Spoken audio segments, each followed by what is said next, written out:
नमस्कार, जनतंत्र टीवी में आप सभी का बहुत स्वागत है। मैं गरिमा श्रीवास्तव आपके साथ।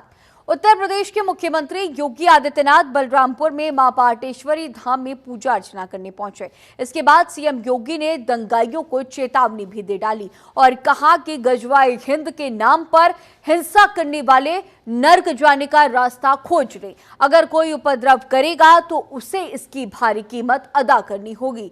बिल्कुल बर्दाश्त ये सब नहीं किया जाएगा। और इसी पर पेश है हमारी ये रिपोर्ट। मां पाटेश्वरी की पूजा में लीन मुख्यमंत्री योगी। योगी का ऑपरेशन कालनेमी। उपद्रव करेगा, भारी कीमत चुकाएगा। उत्तर प्रदेश के मुख्यमंत्री योगी आदित्यनाथ बलरामपुर में मां पाटेश्वरी धाम में पूजा अर्चना करने पहुंचे। इसके बाद उन्होंने 825.29 करोड़ रुपए की 124 परियोजनाओं की सौगात भी दी। इनमें 256 करोड़ की 62 परियोजनाओं का लोकार्पण और 568 करोड़ की 62 परियोजनाओं का शिलान्यास किया। दर्शन के बाद मुख्यमंत्री योगी मंदिर परिसर स्थित गौशाला में पहुंचे। यहां उन्होंने गायों को चारा और गुड़ खिलाया, साथ ही उन्हें दुलारते हुए स्नेह दिखाया। इसके साथ ही मंदिर में मौजूद बच्चों को चॉकलेट दी। बच्चों के बीच मुख्यमंत्री को देखकर विशेष उत्साह देखने को मिला। वहीं मुख्यमंत्री योगी आदित्यनाथ ने आई लव मोहम्मद के समर्थन में बरेली में हुए बवाल के बाद फिर चेतावनी दी है। गजवाए हिंद के नाम पर हिंसा करने वाले नर्क जाने का रास्ता खोज ले। अगर कोई उपद्रव करेगा तो उसे इसकी भारी कीमत चुकानी पड़ेगी। बिल्कुल बर्दाश्त नहीं किया जाएगा। कुछ लोग रहते भारत में हैं, लेकिन गजवाए हिंद का नारा लेकर के भारत के अंदर राष्ट्र विरोधी गतिविधियों को बढ़ावा देने का कुत्सित कार्य कर रहे हैं। गजवाए हिंद हिंदुस्तान की धरती पर नहीं होगा। भारत की धरती, ये भारत के देवीय महापुरुषों, अवतारी महापुरुषों, देश के लिए अपना बलिदान देने वाले महापुरुषों के आदर्शों से संचालित होगा। गजवाए हिंद की कल्पना करना भी और उसका सपना देखना भी जहन्नुम में जाने का टिकट का रास्ता पैदा कर देगा। अगर किसी को जहन्नुम में जाना हो तो गजवाए हिंद के नाम पर अराजकता पैदा करने का कुत्सित प्रयास करें।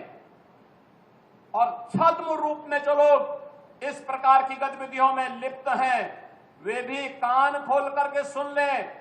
देर सवेर छांगुर जैसे हाल तो उनके भी होने ही हैं। सीएम योगी ने कहा कि हमारी सरकार में अपराधियों के खिलाफ सख्त कदम उठाए जाते हैं। जिन्होंने भी कानून हाथ में लेने की कोशिश की, उनका हाल खराब होगा। जो ड्रोन उड़ाकर या चोरी छिपे कोई डर फैलाना चाहते हैं, उनके खिलाफ गैंगस्टर एक्ट के तहत कार्रवाई होगी। साथ ही उन्होंने कहा कि छांगुर जैसे लोगों पर कड़ी से कड़ी कार्रवाई की जाएगी। हमें सतर्क होना होगा। जो लोग हिंदुस्तान की धरती पर रह करके भारत विरोधी गतिविधियों में लिप्त हैं, हिंदू विरोधी गतिविधियों में लिप्त हैं, हमें ऐसे कालनेमियों से सतर्क रहना होगा। उन्हें सख्ती से जवाब देना होगा। स्थानीय प्रशासन और पुलिस को इसके प्रति सजग करना होगा और समय समय पर इनकी गतिविधियों के बारे में शासन को अवगत कराना होगा, जिससे समय रहते इनकी नाजायज गतिविधियों पर सरकार पूरी तरह नकेल कस सके। कुछ लोगों को शांति और विकास अच्छा नहीं लगता। लातों के भूत बातों से नहीं मानते। इनको लगता है जैसे सरकार अब भी इनके सामने झुक करके कार्य करेगी। दरअसल उत्तर प्रदेश के साथ ही देश के कई राज्यों में आई लव मोहम्मद विवाद ने काफी तूल पकड़ लिया है। न सिर्फ उत्तर प्रदेश बल्कि उत्तराखंड, तेलंगाना, गुजरात, महाराष्ट्र सहित कई राज्यों में मुस्लिम समुदाय के लोगों ने आई लव मोहम्मद के पोस्टर लेकर सड़कों पर उतरकर प्रदर्शन किया है। खासकर यूपी के कई शहरों जैसे उन्नाव, बरेली, कौशाम्बी, लखनऊ, महाराजगंज में इस मामले में प्रदर्शन हो चुके हैं। वहीं इसके विरोध में वाराणसी में साधु संतों ने भी आई लव महादेव के पोस्टर बैनर निकाले।